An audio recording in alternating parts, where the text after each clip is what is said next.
Hello everyone, this is Ayush. आज हम discuss करेंगे हाउ टू क्रैक गेट के बारे में। तो अगर आप सोच रहे होंगे कि मैं एलिजिबल हूं कि नहीं ये बताने के लिए कि गेट कैसे क्रैक करना है, तो मैं बता दूं कि गेट 2020 में मेरा ऑल इंडिया रैंक आया था 108 रैंक, और ये मेरा सेकेंड अटेम्प्ट था। अगर मैं फर्स्ट अटेम्प्ट के बारे में बताऊं तो गेट 2019 में कॉलेज के साथ ही मैंने 3203 रैंक लेके आया था, और फिर एक बार पूरा एक साल पूरा घर में सेल्फ प्रिपरेशन करके मैं 108 रैंक लेके आया हूं। तो आज मैं डिटेल में पूरा डिस्कस करूंगा कि आपकी प्रिपरेशन कैसी होनी चाहिए गेट के लिए, और मैं एक जनरलाइज्ड व्यू दूंगा कि आपको क्या क्या स्टेप्स लेने हैं अपने इस प्रिपरेशन में, और क्या क्या किन किन किन बातों का ध्यान रखना है। तो आइए सबसे पहले चलते हैं इसेंशियल्स की तरफ। इसेंशियल मतलब ये सबसे ज्यादा इंपॉर्टेंट है, पर हमेशा नजरअंदाज किए जाते हैं ये चीजें। जैसे कि पहला है have an answer of why. क्यों आप गेट करना चाहते हैं, या गेट ही नहीं, क्यों आप कोई अदर एग्जाम्स या कोई और कॉम्पिटिटिव एग्जाम क्रैक करना चाहते हैं, चाहे वो कैट हो, गेट हो, या एसएससी जेई हो, या इवन यूपीएससी हो। क्यों? उस क्यों का जवाब पहले आपके पास खुद का होना चाहिए। क्यों क्रैक करना चाहते हैं?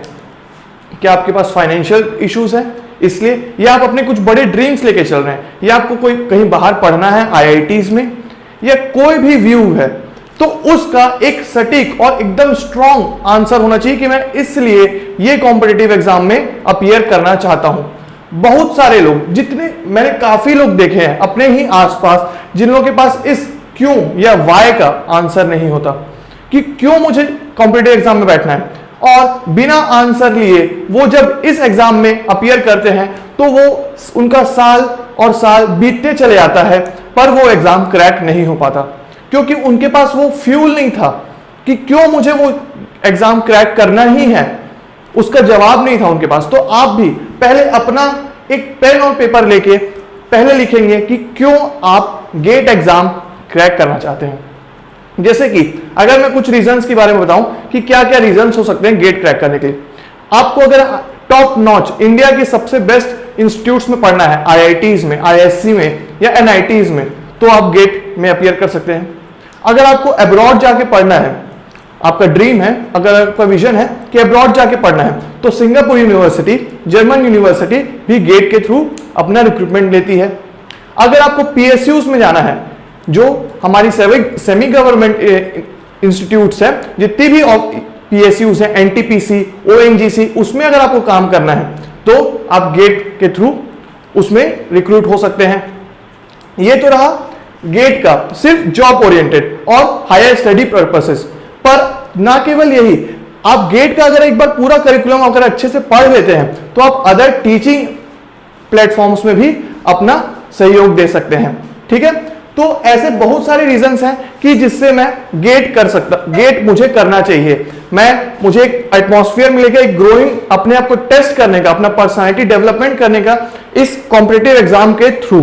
ठीक है, ये काफी अच्छा चैलेंज होगा जो आप अगर इस चीज को क्रैक करते हैं तो आपके साथ पूरे लाइफ टाइम रेजोनेट करेगा। ठीक है, तो फर्स्ट थिंग आप अपने हिसाब से लिखेंगे कि मैं क्यों गेट क्रैक करना चाहता हूं। ठीक है, मैंने आपको कुछ रीजंस बता दिए।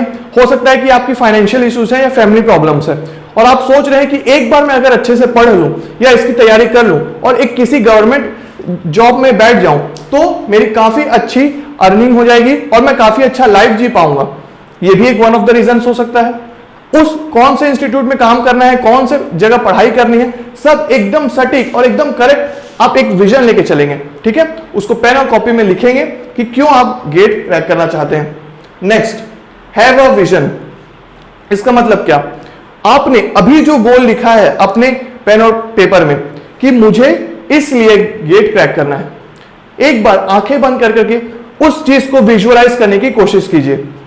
हो सकता है कि आप आईईएस का पेपर देने वाले हैं, आईईएस की तैयारी करने वाले हैं, तो आप विजुअलाइज कीजिए कि आपका आईईएस का पेपर निकल गया है और आपका इंटरव्यू के बाद जो पेपर आता है प्रेसिडेंट से, कॉल लेटर आता है प्रेसिडेंट ऑफ इंडिया से, वो पेपर आपके हाथों में है। तो उस फीलिंग को एक बार कैच करने की कोशिश कीजिए। आप एक बार उस फीलिंग को कैच करने की कोशिश कीजिए कि आपका गेट का रिजल्ट डिक्लेयर हो गया है और आपका रैंक आ गया है अंडर 500। ठीक है, उस फीलिंग को कैच करने की कोशिश कीजिए। अगर आप एसएससी जेईई की तैयारी कर रहे हैं तो उसमें भी आप ये सोचिए कि मेरा ये पेपर निकल गया है और मैं इस गवर्नमेंट जॉब में दाखिला दे सकता हूं। तो वो विजन, उस चीज को रियलाइज करना कि हां वो पॉसिबल है और मैं उस गोल को देख पा रहा हूं, वो बहुत ज्यादा जरूरी है। कि कैसे, क्योंकि ये एक दिन का प्रोसेस नहीं है, ये सालों लगेंगे। इसको, ये प्रिपरेशन को सालों लगते हैं, कई बार तो 2 साल 3 साल लग जाते हैं प्रिपरेशन करते।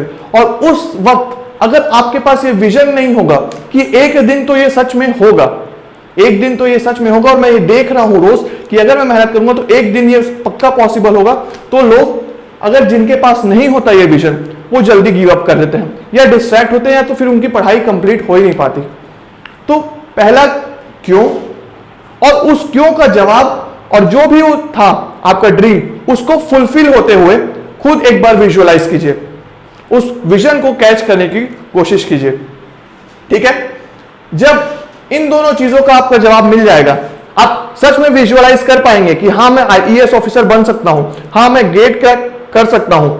जब ये दोनों हो जाए तब आप पहुंचेंगे थर्ड स्टेप में, be 100% sure because there is no turning back. एक बार आपने डिसाइड कर लिया, हाँ मुझे यूपीएससी की तैयारी करनी है, या फिर हाँ मुझे आईएएस की तैयारी करनी है, हाँ मुझे गेट का तैयारी करना है, हाँ मुझे एसएससी जेईई का तैयारी करना है, कोई भी एग्जाम्स आपने कंडक्ट कर लिया, सोच लिया कि मैं करूंगा इसका तैयारी, उसके बाद मन बदलने का या मन भटकाने की कोई जरूरत नहीं है।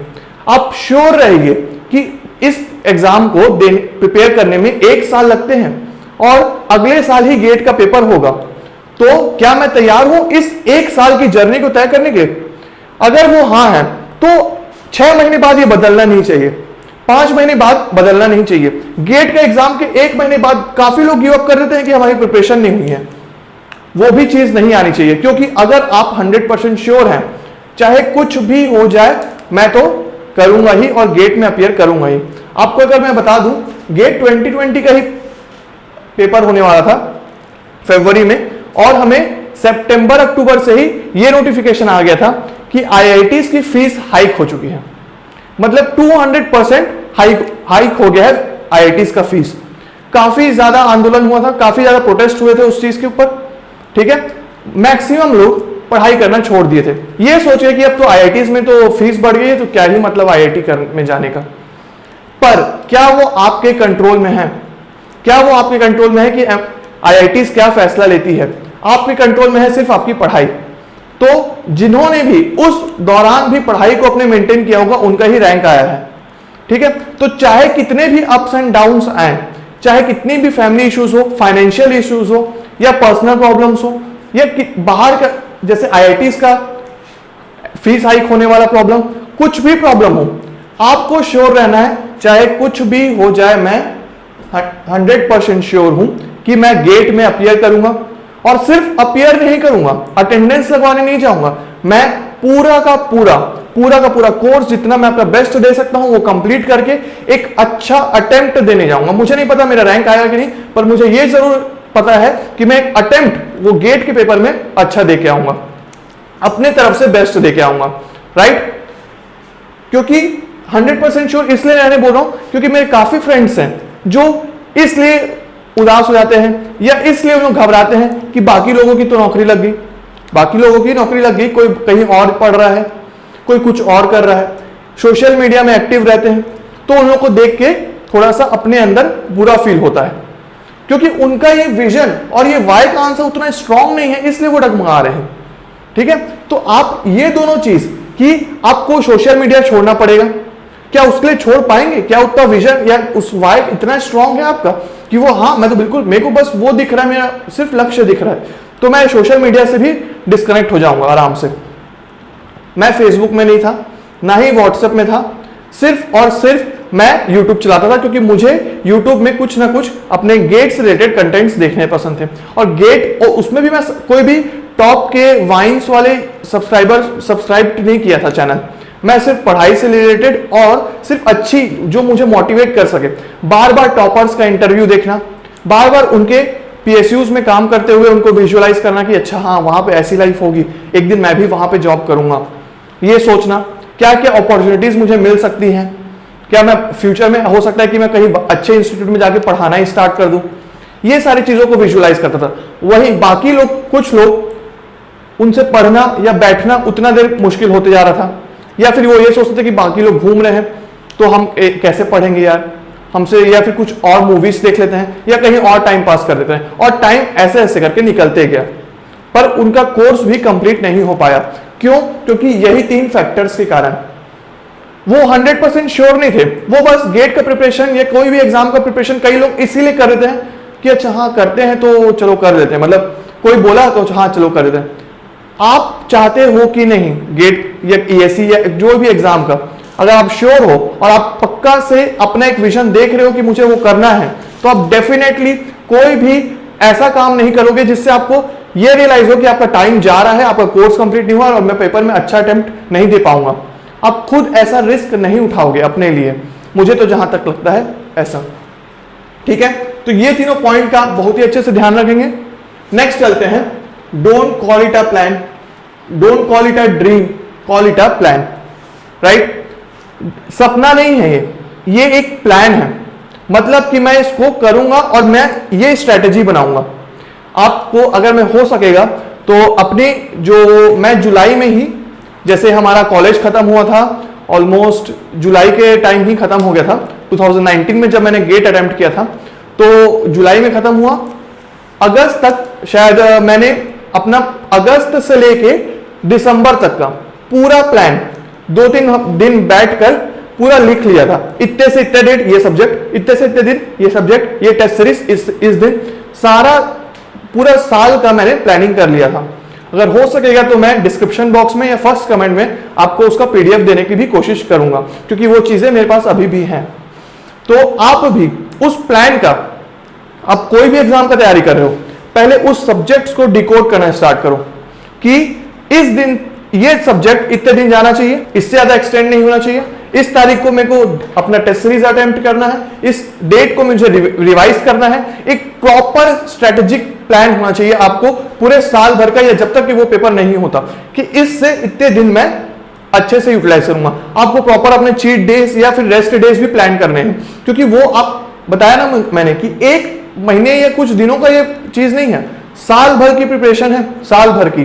तो साल भर में आपको अपने आप को रिजुनोवेट करने के लिए बार बार अच्छे से चीट डेज या रेस्ट डेज भी प्लान करने होंगे, और उस दिन आप कुछ भी अच्छे काम कर सकते हैं। जैसे कि अगर मैं अपना बताऊं तो मुझे मूवीज देखने का काफी शौक था, सीरीज देखने का काफी शौक था, मैं वर्कआउट करना काफी पसंद करता हूं, तो वो भी मैं अपनी पढ़ाई के साथ मैनेज करता था। तो ऐसे चीज जो आपके लिए प्रोडक्टिव हो, जो आपको वापस पढ़ाई में आप एकदम से फ्यूल्ड अप होके आए। ठीक है, वॉकिंग पे जा सकते हैं आप, साइकिलिंग में जा सकते हैं, ऐसी काम, या कोई अपने सिर्फ कुछ अच्छे दोस्त से बात करें जो नेगेटिविटी ना फैलाएं, उनसे आप अपना शेयर कर सकते हैं कि यार मेरी प्रिपरेशन ऐसे चल रही है, तुम्हारी प्रिपरेशन कैसे चल रही है, ये क्वेश्चन का आंसर कैसे होगा, या कुछ सब्जेक्ट का डिस्कशन कर सकते हैं, या फैमिली मेंबर से बात कर सकते हैं। ये सारे प्रोडक्टिव चीजें हैं जो आपके उस वर्क में आपको हेल्प करेंगे। तो ये पूरा आप अभी से डिसाइड करें, अच्छा इतने सब्जेक्ट्स हैं, ये सारे सब्जेक्ट इतने इतने दिन में हो जाने चाहिए, और इस सब्जेक्ट का टेस्ट इस दिन, रिवीजन इस दिन, पूरा साल भर का एक प्रॉपर प्लान होना चाहिए। रैंडमली स्टार्ट नहीं करना है। ठीक है, और इस सब में ये भी आता है कि अगर आपको ड्रॉप लेना है या कोचिंग करना है, तो वो सब भी आपको प्रॉपर प्लान होना चाहिए कि कोचिंग में जाऊंगा, इतने से इतने देर मैं कोचिंग मेंटेन करूंगा, कोचिंग क्लास में रहूंगा, शाम को मैं पढ़ाई करूंगा। हो सकता है कि आप कॉलेज गोइंग स्टूडेंट हो, तो उसमें भी आपको प्लान रखना है कि जैसे मैं अपना 2019 में जब गेट अटेम्प्ट करने वाला था, तो मैं कॉलेज में ही मेडिसी पढ़ने जाता था सब्जेक्ट क्लासरूम प्रोग्राम में। तो मेरा 9 o'clock से ऑलमोस्ट 5 o'clock तक मेरा कॉलेज रहता था, और फिर मैं शाम को 6 बजे से लेकर 9 बजे तक मेडिसी में रहता था। उसके बाद मेरे पास, और एक तो ट्रैवलिंग में काफी टाइम जाता था, तो मुझे पता था कि मैं रात में आके तो नहीं पढ़ पाऊंगा, तो मैं हमेशा वीकेंड्स में ट्राई करता था कि जिस दिन कॉलेज नहीं रहेगा उस दिन मैं काफी अच्छे से सारी चीजों को कवर करने की कोशिश करूंगा, और क्लास में ही मैं इतने अच्छे से कंसंट्रेट करूंगा कि मेरा सारा कोर्स और सारा नोट्स इतना अच्छा हो कि मैं पूरा ध्यान दे पाऊं और मुझे बाद में रिवीजन करने की जरूरत ना पड़े। राइट, तो ये हुआ एक प्लान बनाने का। राइट, कि आप लिखेंगे, सारे काम को लिख लिख के कीजिएगा, क्योंकि ये साइंटिफिकली प्रूवन भी है कि अगर आप जो चीज लिख के करते हैं वो ज्यादा ठोस होती है और वो ज्यादा देर तक आपके माइंड में स्ट्राइक करती है और हमेशा रेजोनेट, हमेशा साथ रहती है आपकी। ठीक है, ठीक है। तो अब ये तो रही कुछ जरूरी बातें जो आपको प्रिपरेशन से पहले ही सब सोच के रखनी है, सारी चीजें पता करके रखनी है। इसमें अगर पॉइंट होगा तो आप डाउट होगा हैव अ विजन वाले में, तो आप टॉपर्स का वीडियोस भी देख सकते हैं। जितने लोग ने भी गेट क्रैक किया है उन्होंने कैसे क्रैक किया, क्या उनकी लाइफ है आगे, क्या क्या अपॉर्चुनिटीज है, वो सब में भी आपको ये हेल्प करेगा। ठीक है, और फिर अब चलते हैं हम अपने स्टडी मटेरियल्स की ओर। स्टडी मटेरियल्स मैं रिकमेंड करूंगा कि आप कोई भी बुक, थ्योरी बुक स्टडी ना करें, क्योंकि उसमें जो कंटेंट होगा वो काफी ज्यादा बड़ा होगा, राइट। तो उसमें इतना ज्यादा बड़ा होने के कारण हो सकता है कि आपका कोर्स कंप्लीट ना हो और आप कुछ अनइंपॉर्टेंट चीजें भी पढ़ना स्टार्ट कर दें। तो सबसे बेस्ट ये होगा कि आप कोई भी अच्छी कोचिंग की नोट्स कहीं से अरेंज करें। जैसे कि मैं मेड इजी का स्टूडेंट रहा हूं, तो मुझे पता है कि मेड इजी की नोट्स अच्छे होते हैं, क्लास नोट्स। ठीक है, और मैं गेट एकेडमी का भी क्लास नोट्स देखा हुआ हूं, तो मुझे पता है कि ये दोनों के क्लास नोट्स तो अच्छे हैं। तो आप मार्केट से कहीं से भी अरेंज कर पाए अगर ये दोनों कोचिंग के नोट्स सारे सब्जेक्ट के, तो आप इन्हीं नोट्स से पढ़ेंगे तो आपका कोर्स कंप्लीट करने वाला काम पूरा अच्छे से हो जाएगा। ठीक है, ये रहा कोचिंग नोट्स जो सबसे इंपॉर्टेंट है। थ्योरी बुक पे नहीं जाना है, सिर्फ नोट्स अरेंज करना है, नोट्स को पढ़ते जाना है और समझते जाना है, राइट। अगर आप फाइनेंशियली अगर आपको प्रॉब्लम है तभी आप नोट्स अरेंज करेंगे, वरना आप कोई सा भी ऑनलाइन या ऑफलाइन कोचिंग ज्वाइन कर लेंगे। ठीक है, डिपेंडिंग अपॉन आपका कितना टाइम है। अगर आप रैंक इंप्रूवमेंट में जाना चाहते हैं तो रैंक इंप्रूवमेंट में जाइए, या फिर ड्रॉपर में, या तो फिर आपके पास अगर पूरा टाइम है तो आप एक 2 साल का या 1 साल का पूरा क्लासरूम प्रोग्राम भी कर सकते हैं। ठीक है, नेक्स्ट है, ये बहुत ही इंपॉर्टेंट है, previous years question bank. Previous year question bank, जितने भी पेपर्स क्वेश्चंस अभी तक आए हैं उन सब का एक बुकलेट होना चाहिए आपके पास। और मार्केट में अभी गेट एकेडमी का बुकलेट सबसे मेरे हिसाब से बेस्ट है, क्योंकि मैंने मेड इजी का भी लिया था और गेट एकेडमी का भी लिया था अपने सेकंड अटेम्प्ट में, तो मुझे ये प्रिफरेबल लगा। तो आप एक प्रीवियस ईयर क्वेश्चन बैंक रखेंगे। आपके पास क्या हुआ, अगर आप कोचिंग ज्वाइन करते हैं तो आपको वो कुछ मटेरियल देंगे, उसे सॉल्व कीजिएगा। और नेक्स्ट उससे भी इंपॉर्टेंट रहेगा कि आप प्रीवियस ईयर क्वेश्चन को एटलीस्ट 2 टाइम्स सॉल्व करें। फर्स्ट टाइम आप सारे क्वेश्चन सॉल्व करेंगे, सेकेंड टाइम जो फर्स्ट टाइम क्वेश्चन को बुक मार्क किया गया था, जिनको को टिक करके आप रखे थे, उसी को बस सॉल्व करेंगे। ठीक है, थर्ड टाइम अगर आपके पास टाइम बचता है तो आप फिर से करेंगे इसको, या तो 2 इज मोर देन इनफ, क्योंकि मैंने खुद भी 2 ही बार किया था, राइट। और ये रहा क्वेश्चन बैंक, इसमें आप ज्यादा फोकस करेंगे रैदर देन मटेरियल्स। कोई इधर उधर से मटेरियल्स अरेंज करने के बजाय सिर्फ गेट एकेडमी के प्रीवियस ईयर क्वेश्चन बैंक को आप एक एक क्वेश्चन को समझ के, रटना नहीं है, समझना है, कॉन्सेप्ट को समझने की कोशिश करनी है, अच्छे से ग्रास्प करना, ताकि आपको ये पता रहे कि आप दूसरे में कैसे अप्लाई करेंगे। उसी कॉन्सेप्ट को अगर घुमा फिरा के आपसे पूछा जाए तो आप उस घुमाए फिराए क्वेश्चन को कैसे अटेम्प्ट करेंगे, राइट। तो वो रहा गेट एकेडमी प्रीवियस ईयर का आप क्वेश्चन बैंक आप जरूर लेंगे और इसको क्वेश्चन पूरा प्रीवियस ईयर का अभी तक जितने भी क्वेश्चंस आए उसको अच्छे से सॉल्व करेंगे। तो ये तो रहा स्टडी मटेरियल्स के बारे में, राइट, कि आपको एक अच्छा प्रॉपर कोचिंग गाइडेंस रहना चाहिए, जरूरी है, क्योंकि ये कॉम्पिटिटिव एग्जाम इतने ज्यादा कॉम्पिटिटिव हो गए हैं कि अगर आप सेल्फ स्टडी करते हैं तो जैसे मैंने यहाँ पे किया था, 1 साल जो मैं घर में बैठ के सेल्फ स्टडी किया था, उसमें मेरे पास टेस्ट पूरा नोट्स मेंटेन था और मैंने साल भर कोई नोट्स पढ़ा ही नहीं था। मैं जो पहले नोट्स पढ़ा था वो मुझे याद थे और मैंने साल भर पूरा सिर्फ टेस्ट सीरीज दिया था और फिर रिवाइज किया था कंटिन्यूअस। ठीक है, तो वो मेरे लिए वर्क कर गया कि मेरे को नोट्स पूरे पते थे, कॉन्सेप्ट पहले से अच्छे से पता थे, तो मुझे बस अप्लाई करना था टेस्ट सीरीज में। अगर आपका कॉन्सेप्ट अच्छा है, अगर आपको पता है कि मैं तो कर लूंगा, तो फिर आप डायरेक्ट टेस्ट सीरीज लीजिए, उसी को सॉल्व करके और ये प्रीवियस ईयर क्वेश्चन बैंक को मैंने फिर से अच्छे से सॉल्व किया था। तो अगर आप इन दोनों को ही कर लें तो भी आपके लिए सफिशिएंट है, राइट। तो अगर आप बिगनर हैं तो जरूर कोचिंग ज्वाइन करेंगे, और पैसे को आप मत सोचिए कि ये बहुत ही जल्दी आपको रिटर्न हो जाएंगे। इस कॉम्पिटिटिव इन्वायरमेंट में आप ये नहीं चाहेंगे कि आप अगर कोई अच्छे गाइडेंस में है तो उससे आप लैग करें, ठीक है। तो ये तो रहा स्टडी मटेरियल्स के बारे में। अब चलते हैं टेस्ट सीरीज के बारे में। टेस्ट सीरीज बहुत ही ज्यादा इंपॉर्टेंट है। गेट का एग्जाम होगा ऑनलाइन, ठीक है, गेट का एग्जाम होगा ऑनलाइन। वो जो एग्जाम प्रेशर है, क्वेश्चन आते रहेगा आपके स्क्रीन पे, आप एक बार इमेजिन करने की कोशिश कीजिए, सीबीटी पे कंप्यूटर आपके सामने, इधर इधर कार्डबोर्ड, बाजू में कोई और बैठा हुआ है, ठीक है, कहीं टाइमर चल रहा है आपके सामने, और क्वेश्चंस चेंज होते जा रहे हैं, ठीक है।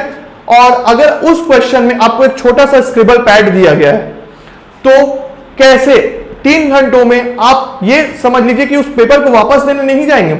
आपका एक एक मार्क्स, आपका एक एक 0.5 मार्क्स भी काफी मैटर कर जाएगा। जैसे कि अगर मैं ही बताऊं तो मेरा 108 जो मार्क्स है, रैंक है, उसमें मेरा 72 मार्क्स आया था गेट में, और 71.6 या 71.5 मार्क्स लाने वाले का रैंक था 121।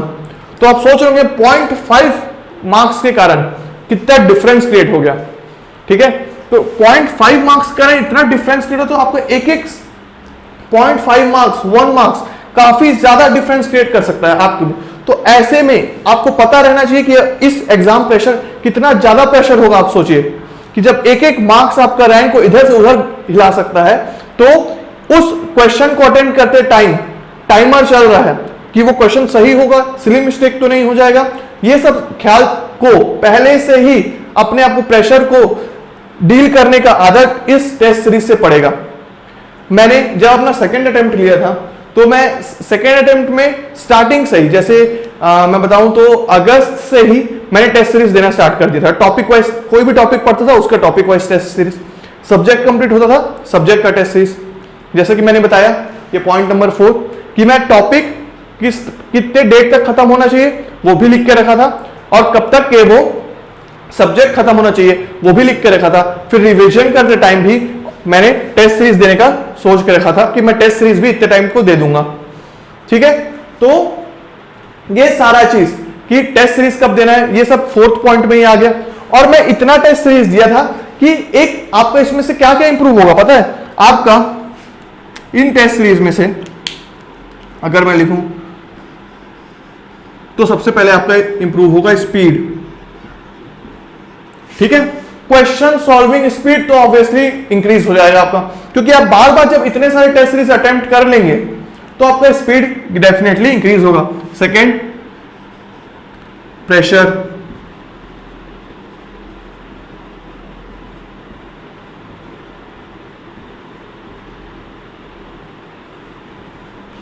प्रेशर हैंडलिंग, प्रेशर कैसे हैंडल हो रहा है, टाइमर चलते समय भी आप कैसे प्रेशर हैंडल कर रहे हैं, वो काफी ज्यादा मैटर करता है।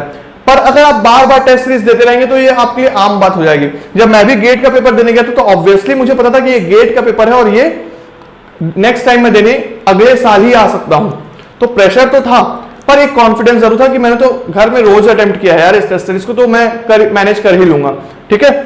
Next, pressure handling. थर्ड है जजमेंट,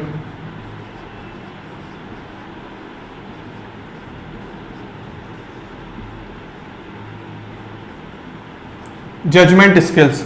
जजमेंट स्किल्स क्यों? क्योंकि 65 क्वेश्चंस होते हैं गेट में, 65 क्वेश्चंस। उन क्वेश्चंस में हो सकता है कि कुछ क्वेश्चन रियली टफ हो और वो सच में ना बने, या फिर आपका टाइम कंज्यूम कर दें, या वो उसका कॉन्सेप्ट आपको पता ना हो। अगर उस क्वेश्चन को आप अगर एग्जाम हॉल में अटेम्प्ट करने बैठ गए और टाइमर चलते रहा और आप सोचते रह गए कि अरे इसका आंसर क्या होगा, ये, तो उसमें आपका टाइम वेस्ट होगा। हो सकता है कि नेगेटिव मार्किंग भी हो जाए आपकी अगर आप गलत आंसर मार्क करके आते हैं तो इस सब के लिए बहुत ही इंपॉर्टेंट है कि क्वेश्चन को देखते ही फर्स्ट ग्लैंस में, पहले एक नजर में ही आप समझ जाए कि इस क्वेश्चन को मुझे अटेम्प्ट नहीं करना है क्योंकि ये ट्रैप है, ठीक है। इसको मैं सेकेंड राउंड में अटेम्प्ट करूंगा। ये था ये 3 चीज। बहुत सारे लोग ये भी बोलते हैं कि आपका टेस्ट सीरीज ये बताता है कि आप कहां पे स्टैंड करते हैं। मुझे ये बात पार्टली करेक्ट रखती है।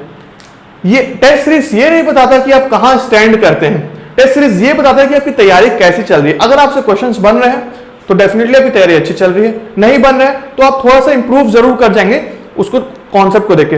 पर अगर आप ये सोच के चल रहे हैं कि टेस्ट सीरीज में जो मेरे रैंक आ रहे हैं जितना वो उससे मुझे पता चल रहा है कि मैं कहां स्टैंड करता हूं क्राउड में, तो ये काफी गलत सोच है। इसी के कारण आता है डिमोटिवेशन, डिप्रेशन, और फिर इंसान पीछे ये पढ़ाई करना ही छोड़ देता है, क्योंकि वो ये सोचने लगता है कि टेस्ट सीरीज के मार्क ही मेरे गेट के रिजल्ट डिफाइन करेंगे, बल्कि टेस्ट सीरीज और गेट का कोई भी डायरेक्ट रिलेशनशिप नहीं होता है। ठीक है, क्यों? हो सकता है जैसे मैं बताऊं तो मैंने सीबीटी दिया था, ठीक है, सेंटर बेस्ड टेस्ट सीरीज दिया था, और काफी सारे टेस्ट मॉक टेस्ट दिए थे। उस सारे मॉक टेस्ट में मेरा रैंक ऊपर नीचे होता था। हाँ, ये जरूर था कि मेरा रैंक अंडर 50 या अंडर 100 ही आता था। ठीक है, तो मुझे कहीं ना कहीं पता था कि मेरी तैयारी तो डेफिनेटली अच्छी चल रही है। अब ये नहीं पता कि कितना आएगा, गेट का रैंक कैसा आएगा, वो नहीं पता था। हो सकता है कि वो अच्छा भी आए, हो सकता है वो बुरा भी आए, पर ये जरूर पता था कि मेरे जो प्रिपरेशन थी, मेरा कोर्स कंप्लीशन, मेरा कॉन्सेप्ट का जो ग्रास्प था वो अच्छा था, मुझे ये जरूर पता था। तो टेस्ट सीरीज से आप सिर्फ यही जज करेंगे कि मैं टेस्ट सीरीज देते जाऊं, मैं अपना स्पीड, प्रेशर हैंडलिंग और जजमेंट स्किल्स, और एक और important thing accuracy. Accuracy, accuracy क्या? जिस क्वेश्चन को मैं अटेम्प्ट कर रहा हूं, मैंने जजमेंट स्किल यूज किया कि हाँ ये क्वेश्चन तो मुझसे 1 मिनट में या 2 मिनट में जरूर बनेगा।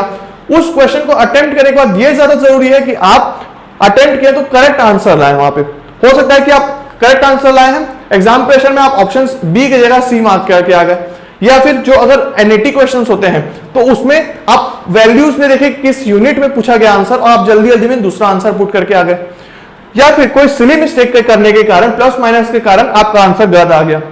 तो वो सब चीजों में आता है एक्यूरेसी, एक इंपॉर्टेंट रोल प्ले करता है। टेस्ट सीरीज दे देके आपको ये पता चल जाएगा कि आप जो आंसर ला रहे हैं वो कैसे रीचेक करना है, कैसे वो मैं ये पता करूं कि ये आंसर सही आ रहा है कि नहीं। तो रीचेक करने वाला प्रोसेस, एक प्रॉपर स्ट्रेटेजी आपका डेवलप होते जाएगा, और सिली मिस्टेक का जो एरर होता है वो भी धीरे धीरे मिनिमाइज होता जाएगा। अगर आप रीचेक वापस कैसे चेक करते हैं पेपर को, या उस टाइम कैसे एरर फाइंड करना है, वो सबका एक प्रॉपर स्ट्रेटेजी बना दे। और मेरे ये आ रहा था कि मैं सारे काम को लिख लिख के करता था। मेरे पास आज भी मेरे फ्रेंड्स अगर कुछ भी मुझसे पूछते हैं कि कैसे प्रिपेयर किया था, तो मैं उनको डायरेक्ट अपना लिस्ट जो बनाया हुआ था, नोट जो इस पॉइंट में, प्लान वाला पॉइंट में जो सारा भी लिखा हुआ था, वो डायरेक्टली मेल कर देता हूं या व्हाट्सएप कर देता हूं। ठीक है, क्यों? क्योंकि वो सब कुछ अभी भी रिटर्न फॉर्मेट में है मेरे पास।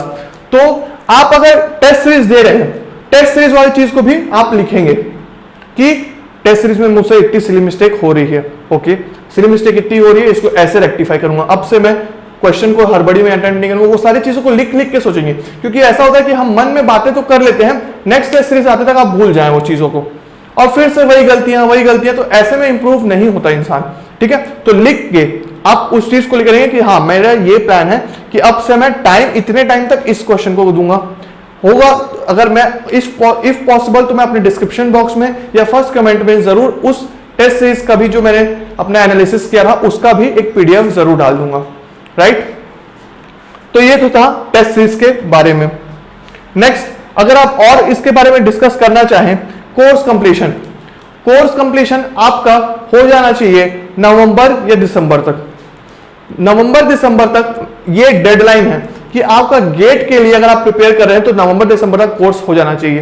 या तो फिर अगर बचे भी हैं तो छोटे मोटे एकदम अनइंपॉर्टेंट सब्जेक्ट्स आपके बचे हुए हैं, थोड़े थोड़े कॉन्सेप्ट्स बचे हुए हैं। उसके बाद आपको मैक्सिमम टाइम देना चाहिए अपना टेस्ट सीरीज और मॉक टेस्ट देने में। मॉक टेस्ट में पूरा क्वेश्चंस आ जाते हैं आपके पास। ठीक है, तो अगर मैं बोलूं कि टेस्ट सीरीज कौन कौन से देने चाहिए, तो पहला तो है मेडिसी का टेस्ट सीरीज आपको जरूर देना चाहिए, क्योंकि वहां पे काफी ज्यादा नंबर ऑफ स्टूडेंट्स आपको देखने को मिलेंगे, तो आप वहां पे अपना देख पाएंगे, एक काफी अच्छा एटमॉस्फेयर देखने को मिलेगा जब आप टेस्ट सीरीज देंगे, कितने सारे लोग अपीयर कर रहे हैं। तो ठीक है, test made easy, then GATE Academy, और फिर लास्ट में है एस एकेडमी। मैंने एक और टेस्ट सीरीज दी थी, पर अब वो बंद हो चुका है, तो जिसका नाम है क्रीट्रिक्स। मैंने उसकी टेस्ट सीरीज भी दी थी, वो काफी ज्यादा हेल्पफुल थी मेरी प्रिपरेशन में। बट आप इन तीनों में से कोई 2 टेस्ट सीरीज भी कंप्लीट कर लें पूरा, या फिर एक भी, या कोई एक भी इनमें से चुन के कंप्लीट करते हैं, तो आपका डेफिनेटली बहुत ही ज्यादा कॉन्फिडेंस वाला, क्योंकि कई लोग तो सिर्फ एक टेस्ट सीरीज देते हैं और उसी से जाते हैं, उसी को अच्छे से पढ़े रहते हैं, उस टेस्ट सीरीज को अच्छे से कंप्लीट करके, अच्छे से समझ के, सारा क्वेश्चन को सॉल्व करके अटेम्प्ट करते हैं और काफी अच्छा रैंक भी ले आते हैं। और ये याद रहे कि कभी भी टेस्ट सीरीज के मार्क्स को देखकर आप डिमोटिवेट नहीं होंगे, ठीक है। वो सिर्फ आपके लिए, आपको ये सोचना है कि अच्छा हुआ कि मैंने अभी ये सारी गलतियां कर ली, अच्छा हुआ कि मैंने अभी ये गलतियां कर ली, मैं गेट में ये जाके गलतियां नहीं करूंगा, मैं अभी इस सारे गलतियों को रेक्टिफाई कर लूंगा, एक मेथड ढूंढ लूंगा कि मुझे कैसे रेक्टिफाई करना है, या फिर जो कॉन्सेप्ट्स मेरे वीक थे उसको मैं चेक कर लूंगा। तो आप जितने टेस्ट सीरीज देंगे ना उतनी गलतियां होती जाएगी, और वो काफी अच्छी बात है। मैंने तो पूरा साल भर टेस्ट सीरीज ही दिया था, क्योंकि मेरा कॉन्सेप्ट पहले से रिवाइज था, और फिर मैं चिल कर रहा था, मूवीज देखता था या फिर कुछ सीरीज देखता था, और मेरा बस यही पैटर्न था, टेस्ट सीरीज दो, कॉन्सेप्ट को शॉर्ट नोट्स जो बनाया हुआ था उसको रिवाइज करो और फिर चिल करो, ठीक है। तो मैं अपने मेंटल हेल्थ के बारे में भी काफी सोच समझ के प्रिपरेशन किया था, ठीक है। तो मेरे इस गेट रैंक के लिए सारा क्रेडिट जाता है ये टेस्ट सीरीज के ऊपर। अगर मैं बोलूं तो ये टेस्ट सीरीज मेरा एक रोल प्ले किया था, काफी इंपॉर्टेंट। और नेक्स्ट थिंग था मेरा GATE previous year question bank. ये 2 चीज, GATE previous year question bank, आपको काफी अच्छे से लगाना है, कॉन्सेप्ट समझना है, याद नहीं करना है। और नेक्स्ट थिंग है आपका टेस्ट सीरीज, ठीक है। नेक्स्ट थिंग है आपका टेस्ट सीरीज, इसको भी सारे टेस्ट सीरीज को अटेम्प्ट करना है जितना, और कभी भी अपना लेवल नहीं नापना है इससे, बस अपना कॉन्सेप्ट को रेक्टिफाई करना है, ठीक है। तो ये पूरा था जो इसेंशियल पॉइंट आपको याद रखने के लिए गेट के प्रिपरेशन के लिए। अगर मैं अपनी जर्नी के बारे में थोड़ा सा बताऊं तो मेरा फर्स्ट अटेम्प्ट था गेट 2019 का, जिसमें मेरा रैंक आया था 3000, जिसमें मेरा रैंक आया था गेट गेट 2019 AIR 3203, ठीक है। और उसके बाद फिर मेरा सेकेंड अटेम्प्ट में पूरा रैंक आ गया 108। तो जब फर्स्ट अटेम्प्ट था मेरा, मैं कॉलेज कर रहा था अपने साथ, तो कॉलेज में मेरा आधा से ज्यादा टाइम चला जाता था कॉलेज के प्रिपरेशन स्टडीज में ही। नेक्स्ट जो भी मेरा फोकस था, मुझे पता था कि मुझे कॉलेज में सिर्फ मैंने अटेंडेंस लगाने के लिए जाना है, और नेक्स्ट थिंग मुझे अपने गेट के लिए ही मेन फोकस रहना है। मैं अपने कॉलेज इंटरव्यूज, जो जितने भी जॉब इंटरव्यूज थे, प्लेसमेंट में मैंने बैठा ही नहीं। क्यों? क्योंकि मेरा सिर्फ मोटिव ये था, मुझे पता था कि ये वाई का आंसर, कि मेरी जो लाइफ को अपग्रेड करेगा वो गेट करेगा। मेरा विजन पूरा सॉलिड था कि मुझे गेट ही करना है, और मुझे उसकी बाद की ही लाइफ चाहिए, उसके बाद की ही अपॉर्चुनिटीज चाहिए। और कॉलेज प्लेसमेंट्स में मुझे उतना लगा नहीं कि ये मेरा लाइफ को उतना अच्छे से अपग्रेड करेगा, बल्कि जो ये मेरा डिसीजन था इसमें काउंटर बैकफायर काफी ज्यादा हुए थे, क्योंकि फैमिली वाले काफी सपोर्ट नहीं किए थे कि कॉलेज जॉब इंटरव्यूज कैसे छोड़ रहा है, क्योंकि कॉलेज प्लेसमेंट काफी इंपॉर्टेंट थे। और मेरा एक और पार्ट था कि मेरी सीजीपीए भी काफी अच्छी थी। जैसे मेरा सीजीपीए उस टाइम पे था 9.1, अभी तो 4th ईयर में लास्ट में जब रिजल्ट आया तो 8.9 है, बट उस टाइम 9.1 था जब हम लोग का प्लेसमेंट स्टार्ट हुआ था। और मेरे को मैक्सिमम सारे जितने भी जॉब प्लेसमेंट्स हो रहे थे उसमें मुझे इंटरव्यू के लिए कॉल आ जाता था, पर मैं काफी इंटरव्यू अटेंड ही नहीं कर रहा था। मुझे ये लगता था कि मेरा टाइम चला जाएगा इंटरव्यू में भी वहां देने में, क्योंकि गेट की प्रिपरेशन ज्यादा इंपॉर्टेंट थी, क्योंकि फरवरी में एग्जाम था। इवन अगर मैं आपको ये बताऊं कि जब मैं कॉलेज का जब लास्ट एग्जाम चल रहा था, सॉरी 7th सेमेस्टर का एग्जाम चल रहा था दिसंबर में, तो मैं एग्जाम देने भी 10 to 15 मिनट्स डिले करके आता था कि तब तक कि मैं क्या कुछ गेट का रिवाइज कर लूं। क्या कॉलेज के लिए मैंने ज्यादा कुछ पढ़ाई नहीं की, क्योंकि मुझे पता था कि कुछ ना कुछ तो लिख के आ ही जाऊंगा मैं, और सीजीपीए पहले से ही काफी अच्छा था, तो उसमें ज्यादा से ज्यादा कितना ही कम होगा वो सीजीपीए, राइट। तो इसलिए मेरा पूरा फोकस था गेट पे। कई बार तो मुझे टीचर्स ने भी मजाक में बोला कि जैसे मैं लेट से आ रहा था एग्जाम हॉल में, तो टीचर्स बोलते थे कि क्यों भाई उठ के आ गए, काफी मतलब उन लोग को ये लगता था कि मैं काफी लेट लतीफ हूँ या लेट से आ रहा हूँ और सो उठ के आ रहा हूँ, पेपर देने का वक्त मिल गया, या कोई भी सरकाजम पास कर रहा था या कोई कमेंट पास कर रहा था, पर मैं मुस्कुरा के आगे निकल रहा था। किसी को ये नहीं पता था कि मैं उधर लाइब्रेरी में बैठ के टेस्ट सीरीज दे रहा था या गेट का पढ़ाई कर रहा था, और मुझे ये लग रहा था कि मेरा टाइम निकल जाएगा अगर मैं यहाँ पे आऊंगा। और जाता था तो मैक्सिमम वहां पे लोग क्या करते थे, या तो चीटिंग करते रहते थे, या तो कुछ डिस्कस करते, या तो स्लो लिखते थे। और मैं उस टाइम में भी अगर आप जितना से जल्दी मेरा पेपर कंप्लीट हो पाए मैं उसको लेता था, और तुरंत बिना किसी, एक तो वैसा भी 4th ईयर में आप अपने दोस्तों से बिछड़ने का टाइम होता है, उसमें भी मैं सिर्फ जो सिलेक्टेड फ्रेंड्स थे उन्हीं से टच में था, और एक तो व्हाट्सएप में भी था नहीं, तो मैं वापस आता था और वापस अपनी अच्छे से पढ़ाई करने में लग जाता था, क्योंकि मैं चाहता था कि मेरा फर्स्ट अटेम्प्ट में ही हो जाए। और जो भी मेरा था, मतलब जितना भी कैपेबिलिटी था, मैंने उसका अपना बेस्ट दिया। मुझे इतना श्योरिटी होना चाहिए कि मैं जब 2019 के पेपर में बैठूं तो मेरा बेस्ट रहे, तो मैंने वो दिया।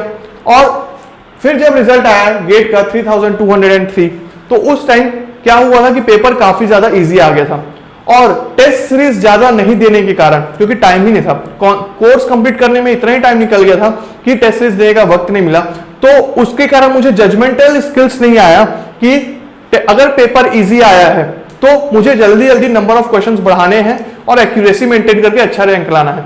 मैं काफी स्लो अटेम्प्ट किया पेपर को, और उसके कारण मेरा मार्क्स कम आने का रैंक पीछे चला गया। ठीक है, तो वो एक मैं उसी टाइम से समझ गया था कि मुझे इस बार, क्योंकि कॉन्सेप्ट में मैंने कोई कमी नहीं रखी थी, मैंने अच्छे से कॉन्सेप्ट बिल्डअप किया था, तो इस बार जब मैं सेकंड अटेम्प्ट दूंगा तो उसमें काफी अच्छे से टेस्ट सीरीज को अटेम्प्ट करूंगा। ठीक है, तो ये जो रहा गेट 2019 का मेरा प्रिपरेशन, कि मैं मेड इजी आता था, क्लास नोट्स बनाता था अच्छे से प्रॉपर, और इवन कोचिंग में भी आपको इस एटमॉस्फेयर का सामना करना पड़ेगा। जब मैं अपना बताऊं कि फर्स्ट क्लास जब मैं अटेम्प्ट किया था नेटवर्क का, कॉलेज का, कॉलेज से जाके जब मैंने फर्स्ट क्लास अटेम्प्ट किया था नेटवर्क का, तो सर हमको केसीएल और केवीएल का फर्स्ट क्वेश्चन दिए थे, कुछ थ्योरी कॉन्सेप्ट पढ़ाने के बाद फर्स्ट क्वेश्चन दिए थे, और मैं फर्स्ट बेंच में आके बैठता था, क्योंकि मुझे मेरे कुछ ग्रुप सर्कल था तो उन लोग में एनर्जी काफी ज्यादा था। भले ही फर्स्ट बेंच लड़कियों के लिए रिजर्व करता था, पर हम लोग जाके पहले इकट्ठा करके फर्स्ट बेंच में बैठ जाते थे कि हमें सबसे आगे बैठ के देखना है, और ऐसे करके दिखते थे सीधा सामने सर यहाँ पे वॉक कर रहे हैं। तो सर पहला क्वेश्चन दिए केसीएल केवीएल का, और मैं सोचा, फिगर देख के मैं सोचा कि अच्छा हाँ ये तो ऐसे होगा, और फिर ये पेन लेके मैं ऐसे झुक रहा था लिखने के लिए कि इसको सॉल्व किया जाए। टाइम दिए हुआ था सर सॉल्व करें, मैं ऐसे पेन टच नहीं किया था पेपर में, और आंसर से लाना स्टार्ट कर दिए थे पीछे से। 3.18 0.5 आंसर, मतलब सारे लोग आंसर देना स्टार्ट कर दिए थे। तो वहां पे मुझे फर्स्ट क्लास या सेकेंड क्लास में जो हमारा ये क्वेश्चन सीरीज हुआ था, पहला क्वेश्चन, उसी से अंदाजा हो गया था कि भाई यहाँ पे जो आया हूं तो 100% श्योर होना पड़ेगा, क्योंकि इसमें वॉट एवर इट टेक्स, और जितना भी आपके में दम है वो सारा अपना कैपेबिलिटी को इंप्रूव करना है यहाँ पे, क्योंकि काफी धुरंधर लोग बैठे हुए हैं पहले से जो सेकेंड अटेम्प्ट दे रहे हैं या कोई, पर ये सब दिमाग में नहीं लाना है, आपसे बस उनको देख के सीखना है और इंप्रूव करना है। जैसे एक भैया थे मेरे जिनको मैं देख के काफी ऑब्जर्व करता था, वो सेकंड बेंच में बैठे थे और वो सबसे पहले आंसर चिल्लाते थे सेकंड, और मैं सोचता था कि ये कैसे इतना आंसर लिया, और इसी उस सोच के कारण कि वो आंसर इतने जल्दी कैसे ला रहे हैं, तो मैं उनके बाजू में जाके भी चुपके से आके बैठ जाता था कभी कभार, कि वो कभी आए हैं तो मैं भी उधर जाके बैठ गया हूँ, कि मैं देखता था कि उन नोट्स में कैसे मेंटेन कर रहे हैं, वो क्वेश्चन इतने जल्दी कैसे सॉल्व कर रहे हैं, कितना जाके घंटा जाके वो पढ़ते हैं। तो ये सारी चीजें कि कॉन्स्टेंटली इंप्रूव करने के लिए। और हैरानी की बात ये हुई कि जब मैं सेकेंड अटेम्प्ट ही दिया था ना 2019 में, तो उन भैया का जिनका मैं कॉपी कर रहा था, सोच रहा था कि वो कैसे करते हैं, और घर में जा के मेहनत करता था उनको, क्योंकि मुझे लगता था कि वो क्लास के बेस्ट स्टूडेंट है। गेट 2019 में मेरा रैंक 3203 आया था और उनका जस्ट कट ऑफ पार हुआ था। ठीक है, तो वो था डिफरेंस कि आपका मेहनत, आपको ये नहीं सोचना है कि क्या बोलते हैं, ये अगर वो कोई ज्यादा अच्छा आंसर दे रहा है तो डिमोटिवेट नहीं होना है, ये सोचना है कि मुझे बस अपना गेम को बढ़ाना है, मुझे जाके बस और मेहनत करनी है थोड़ी सी, और मैं कुछ देखना है कि वो कैसे पढ़ रहा होगा, और कॉन्स्टेंटली टॉपर्स इंटरव्यू या कोई भी कॉन्सेप्ट कवर कैसे करना है, वो सारी चीजें अपने माइंड में चलाते रहना है। ठीक है, तो ये रहा 3203 रैंक लाने का जर्नी। नेक्स्ट जैसे ही रिजल्ट आया तो पहले तो रिजल्ट देख के थोड़ा सा झटका टाइप का लगा कि अरे यार मतलब, और फिर मैं वही बताया कि मैं वर्कआउट करता था तो मेरे 2 दोस्त थे और उन दोनों दोस्त का अरे यार कोई नहीं यार, तू इतना ही ले आया, बहुत बड़ी बात है यार। मतलब हम लोग के कॉलेज में इतना गेट का कोई जानता नहीं था और ऊपर से मेरी फैमिली में भी किसी को पता नहीं था कि मैं गेट का तैयारी कर रहा हूँ सिवाय मेरी मम्मी और मेरे छोटे भाई के अलावा, और उन्हीं का मेरे पास सपोर्ट था। बाकी लोग चाहते थे कि मैं जॉब कॉलेज प्लेसमेंट्स में ही बैठ जाऊं और जॉब लेके आईटी सेक्टर में काम करने लग जाऊं। तो एक फैमिली प्रेशर काफी ज्यादा था, पर मम्मी और छोटे भाई के कारण मेरे को काफी अच्छा शील्डिंग मिला। नेक्स्ट जब फिर हम लोग जैसे ही रिजल्ट देखे और उसके बाद हम लोग जॉगिंग करने निकल गए क्योंकि हम लोग का वर्कआउट का टाइम हो गया था और रिजल्ट अनएक्सपेक्टेडली शाम को ही आ गया था। तो बात करते करते वो जॉगिंग कर रहे थे कि भाई ये सब नहीं सोचना चाहिए, क्यों सोचना, तूने अपना बेस्ट दिया। और डेफिनेटली आपको मैं रियलिटी बताऊं कि सच में मुझे उतना बुरा नहीं लग रहा था। इतना बेस्ट देने के बाद भी, इतना मेहनत करने के बाद, कॉलेज के 7 दिन 9 से 5 कॉलेज, फिर 1 घंटा बस में ट्रैवल करके मेडिसी जाना, फिर रात को 9 बजे मेडिसी खत्म होता तो हम लोग 9:30 या 9:45 तक आते थे। उतना जो इतना हसल था उसमें भी अगर इतना रैंक आया, और इतने रैंक में सिर्फ क्या मिलता है, एनआईटीज मिलता है या तो फिर अगर आप आगे बैठते हैं तो आईआईटीज मिल जाता है, पर new IITs, not the best. But आप मुझे चाहिए था पीएसयू। मेरा क्या विजन था, पीएसयू, कि मुझे कोई एक अच्छी पीएसयू में जाके जॉब करना है। वो तो मिला नहीं, पर उतना बुरा भी नहीं लगा, पता है, क्योंकि मुझे पता था कि मैंने अपना बेस्ट दिया, इससे बेहतर क्या ही कर सकता था मैं। और वो जो सेटिस्फैक्शन होता है ना कि मैंने एक एक वक्त का यूटिलाइज किया है, मैंने टेस्ट सीरीज दी है जितना हो सका था मेरे से, मैंने सोशल मीडिया या फिर आलतू फालतू टाइम में वेस्ट नहीं किया है, उसके बाद भी अगर आपको रिजल्ट आता है ना तो आपको बुरा नहीं लगेगा, क्योंकि आपको पता रहेगा कि मेरा पर्सनालिटी डेवलपमेंट जो था, मेरा डेडिकेशन लेवल, मेरा जो पेशेंस था, वो सब इंप्रूव हो चुका है और मैं लाइफ में कुछ ना कुछ तो कर ही लूंगा। मैंने अपनी मम्मी के हेल्प से ये कोशिश किया कि मम्मी मैं एक सिंसियर अटेम्प्ट फिर से देना चाहता हूँ गेट 2020 में। सबको इसके अगेंस्ट थे कि नहीं यार जॉब कर लेना चाहिए, जॉब बहुत ही इंपॉर्टेंट होता है, ये सब, मतलब आपको ये सब चीज़ के प्रिपेयर रहना है कि आपके दोस्त कहीं बैंगलोर में जाके जॉब करेंगे, कहीं और जाके जॉब करेंगे, कि यहाँ वहाँ कुछ स्टेटस फोटोज डालेंगे, आपका मन भटकेगा। मेरे काफ़ी सारे फ्रेंड्स का भटकता भी था जब वो लोग प्रिपरेशन करते थे, पर मेरा क्या था, विजन था और मैं 100% श्योर था कि मुझे पीएसयू ही कर जाना है। एक विजन होने के कारण मैं उतना भटकता नहीं था और ना ही मुझे उतना बुरा लगता था। पर इवन मेरे कुछ फ्रेंड्स या घर वाले जब इतना ज़्यादा सुन लेते हैं, मम्मी या छोटा भाई इतना ज़्यादा सुन लेते हैं कि यार सब बोल रहे हैं कि जॉब कर ले, ये ज़्यादा इंपॉर्टेंट होता है, इसका तो पता भी नहीं क्या होगा, क्योंकि ये क्या है, लीप ऑफ फेथ है। आपने इधर से छलांग तो लगा दी है और आप हवा में हैं, आपको पता नहीं कॉम्पिटिटिव एग्जाम में कि आप इधर तक पहुंचेंगे कि नहीं पहुंचेंगे। और ये जो साल भर का आप छलांग जो हवा में रखे हुए हैं, ये आपका एक बार जब रिजल्ट आएगा तब पता चलता है कि आपका गेट निकला या आईईएस या यूपीएससी, सारी एसएससी जेई सारी की यही कहानी है कि ये कॉम्पिटिटिव एग्जाम, ये जो कुछ बोलते नहीं है कि जो हवाई झूला या किसी में भी बैठते हैं तो कमजोर दिल वाले इसको ना करें, क्योंकि कई लोग का साल ब साल निकलते चले जाता है, पर वो प्रिपरेशन उन लोग का, क्योंकि ये विजन और ये सब चीजों के कारण लैग कर लेता है। अगर आपका एकदम से आप श्योर है कि मैं करूंगा और मैं कर सकता हूं, ये मैटर नहीं करता कि आपने अब तक पढ़ाई की थी कि नहीं की थी, ये मैटर नहीं करता। ये मैटर करता है कि आप अब से पढ़ाई करोगे कि नहीं करोगे, आप दिन रात एक मैनेज करोगे कि नहीं करोगे, आप डिस्ट्रैक्ट नहीं होगे अगर किसी और का स्टेटस देखोगे या फोटोज देखोगे या कोई भी फैमिली प्रॉब्लम्स या कोई भी आपके पे कमेंट पास करेगा कि घर में बैठा हुआ है या फिर कोई भी कुछ भी बोल के जाएगा, तो आप डिस्ट्रैक्ट नहीं होगे और उसको एज अ फ्यूल यूज करोगे कि मैं अपना बेस्ट अपने काम से बताऊंगा जिस दिन रिजल्ट आएगा। और अगर इतना डेडिकेशन साल भर रखने के बावजूद भी अगर आपका रिजल्ट नहीं आता ना, तो आप मुझसे लिख के ले लो। अगर आप मुझसे लिख ले लोगे कि इतना मेहनत करने के बाद, अपना बेस्ट देने के बाद आपका रिजल्ट नहीं आता, आपके में एक कॉन्फिडेंस जरूर रहेगा कि मैंने साल भर इतना पेशेंस, डेडिकेशन और इतना ज्यादा जब इतना ग्राइंड किया है, तो लाइफ में कुछ ना कुछ तो मैं कर ही लूंगा भाई, कुछ ना कुछ तो कर ही लूंगा और कभी ना कभी तो यहां पहुंच ही जाऊंगा। क्योंकि और जब आप इतने दिन सोशल मीडिया और इतने सारे लोगों से डिस्कनेक्टेड रहोगे ना, और फिर इस दुनिया में वापस आओगे, तो आप देखोगे कि आपके सोच और आपके हार्डवर्क नेचर में काफी जमीन आसमान का डिफरेंस है, और वो आपको एक कॉन्फिडेंस देगा। और उसी कॉन्फिडेंस से फिर मैंने अटेम्प्ट किया था गेट 2020। मेरी मम्मी ने मुझे सपोर्ट किया कि हाँ चलो घर में बैठ के तुम 1 साल अच्छे से अटेम्प्ट करो। छोटा भाई था जो कभी भी कुछ कॉपीज या पेन का जरूरत पड़ता था तो तुरंत दौड़ के ले आता था। और फिर मैंने साल भर अच्छे से, कॉन्सेप्ट तो था ही, टेस्ट सीरीज देता था, एक रूम में बंद हो जाता था, दिन भर पढ़ता था और शाम को वर्कआउट करना होता था तो वर्कआउट करता था, या शाम में टहलने निकल गया, या फिर रात में मूवीज देखता था, या फिर हफ्ते में एक बार जो मेरा फेवरेट मूवी होता था कोई सभी मैं लगा के देखता था। और जितना किसी और से, ना व्हाट्सएप ना फेसबुक, किसी और से कुछ भी फालतू बात नहीं करता था। मेरा एक बेस्ट फ्रेंड था, उससे टच में रहता था, या कुछ भी सेलेक्टेड दोस्त रहते थे उन्हीं से टच में रहता था मैं। साल पूरा निकल गया।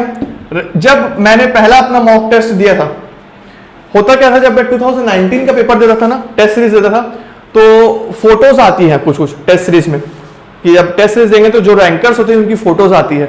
तो मैं सोचता था कि यार 25, अगर 25 मार्क्स का पेपर हुआ तो 25 में से 25 कौन ला रहा है यार, चीटिंग करके लाए होंगे लोग, ऐसा कहाँ से लाएंगे यार, ऐसा कौन पढ़ लेगा यार, ऐसा यकीन ही नहीं होता था मुझे। और मैं एक्सक्यूजेस ढूंढता था कि भाई ये तो हो ही नहीं पाएगा अपना, तो इस टाइप का। और जब मैंने फर्स्ट पेपर दिया था अपना क्रिट्रिक्स का ओपन टेस्ट अक्टूबर में, मेरा कोर्स कंप्लीट हो गया था अक्टूबर तक, टेस्ट सीरीज के साथ सारा टेस्ट सीरीज दे दिया था। अब मेरे को सिर्फ मॉक टेस्ट देना था। तो 15 अक्टूबर या 20 अक्टूबर को मैंने पहला पेपर दिया था। उसमें मेरा 11th रैंक आया था 4000 बच्चों में, 4000 बच्चों में 11th रैंक आया था। और फिर मुझे तुरंत फ्लैशबैक में चला गया था मैं, कि कैसे मैं 2019 के टाइम ये सोचता था कि इतना नंबर कौन लाता होगा यार, इतना कहाँ से आएगा। और मेरा पहला पेपर में मार्क्स आया था 82। तो वो जो डिफरेंस, वो जो फीलिंग रहेगा आपका कि हाँ मैं ग्रो कर रहा हूं, हाँ मैं अपना बेस्ट पुट किया तभी मैं ये चेंज देख पा रहा हूं। मैं हार्ड वर्क बस नहीं किया, मैं स्मार्ट वर्क भी किया। ये जब फीलिंग आपके में आएगा तो वो आपको वो जो फीलिंग है वो इनएक्सप्लेनेबल है, आपको बताना मुश्किल हो जाएगा वो, कि मतलब कि कैसे आप इतना, मतलब जो ग्रोथ है आपका यहां से यहां, जो वो मार्क्स में आपकी मेहनत में दिख रहा है, आप कॉन्सेप्ट अच्छे से रिकॉल कर पा रहे हैं, एक आपको तभी से लगने लग जाएगा कि हाँ ये तो मैं कर सकता हूं यार, अभी रैंक आया है तो पक्का प्रिपरेशन अच्छे चल रही है मेरी, इतना तो श्योर हूं कि मैंने अभी तक जितना, क्योंकि पहले इतना नहीं आता था, तो मैं पहले से तो इंप्रूव हुआ हूं डेफिनेटली। नेक्स्ट, फिर मैंने साल अक्टूबर को पेपर दिया, नवंबर दिसंबर में मैंने अपना स्क्रिबल पैड बनाया, 24 पेजेस का, एक 12 पेजेस का व्हाइट पेजेस को मंगाया और ऐसे मोड़ के फोल्ड करके स्टेपलर लगा के सबको जैसे गेट का स्क्रिबल पैड मिलता है एग्जाम हॉल का, सेम एटमॉस्फेयर क्रिएट करके सेम टाइमिंग स्लॉट में, कि इतने स्लॉट में जनवरी में से ही इतने स्लॉट में पेपर होगा, तो हर दिन मैं इतने स्लॉट को पेपर दूंगा, 3 से 6, या मेरा पेपर था 9 से 12, तो 9 बजे रोज मैं उठता था और 9 से 12 पेपर देता था और उस स्क्रिबल पैड में लिखता था बकायदा।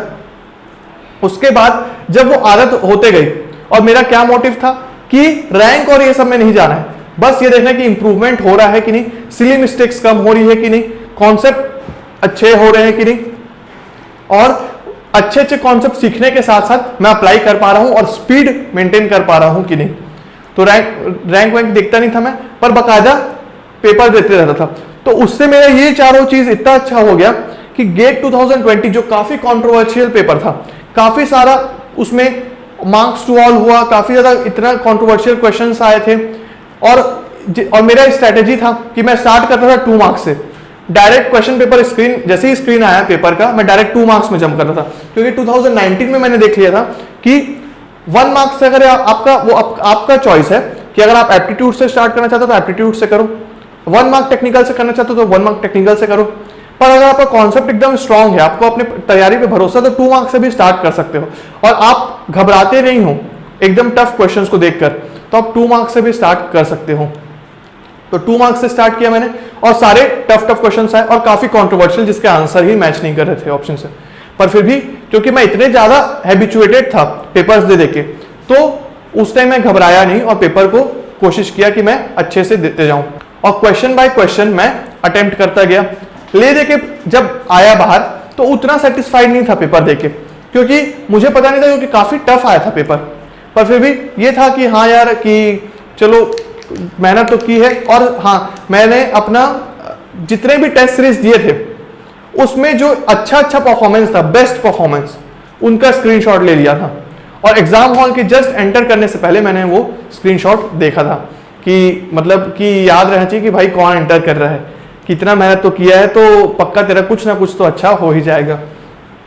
तो उसी से ये रिजल्ट आया और मैंने इन सारी चीज़ों का ध्यान रखा जो मैक्सिमम लोग बात करते हैं कि मशीन्स पढ़ लो, इलेक्ट्रिकल का जैसे मशीन्स पढ़ लो, पावर सिस्टम पढ़ लो, पावर सिस्टम पढ़ लो, जितने भी power system main core subjects को अच्छा स्ट्रॉन्ग कर लो, वो हो जाता है। और फिर उसके बाद उन लोग उस पर चले जाते हैं, क्या बोलते हैं, बाकी जो भी आपका सब्जेक्ट्स है पर्टिकुलर सब्जेक्ट्स को प्रिपेयर करना स्टार्ट कर देते हैं।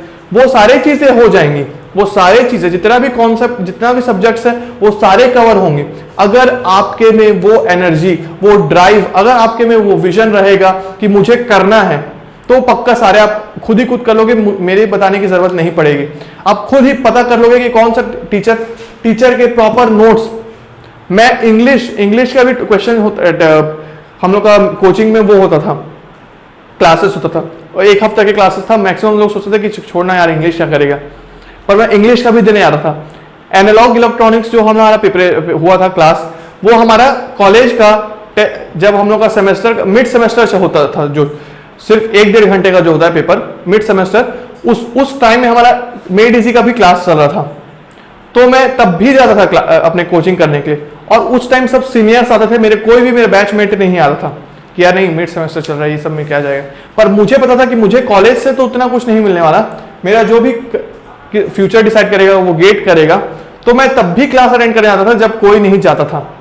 तो ये सारे जो मेमोरीज होते हैं कि तब रहना, अपना बेस्ट देना, जब कोई भी गिव अप, जब सब गिव अप कर चुके हैं, और ये सारे जो अपना एक मेमोरीज पैलेस जो बनाएंगे कि हाँ मैं तब पढ़ रहा था, मैं लाइब्रेरी, जब हमारा सरस्वती पूजा होता था किट में सारे लोग पार्टी करते थे या कुछ त्योहार में बनाते थे, उस दिन भी मैं सरस्वती पूजा के दिन पढ़ रहा था, सब गेट टुगेदर करते थे तब मैं पढ़ रहा था। और ऐसा नहीं कि सिर्फ मैं पढ़ाई कर रहा था, मैंने अपने कॉलेज में अपना वर्कआउट का जो था तब भी मैं वर्कआउट भी मेंटेन कर रहा था। मुझे डांसिंग का शौक था, मैंने डांसिंग का भी अपना टाइम दे के रखा था, पर मैं सिर्फ उसी में अपना टाइम पुट करता था जो मैं चाहता हूं। मैं कभी भी एक्स्ट्रा ज्यादा बातचीत में, ये सब टाइम में जो आजकल लोग वेस्ट कर देते हैं स्क्रॉल करने में, फेसबुक स्क्रॉल करने में, यूट्यूब में देखने के लिए, जो आपको क्षण भर की जो खुशी दे देता है पर आपको काफी कुछ आपसे छीन लेता है, वो चीजों में मैं अपना टाइम नहीं वेस्ट कर रहा था। तो शायद उसी सब का ये 4 इसेंशियल पॉइंट्स का ही जो रोल था वो काफी प्ले किया।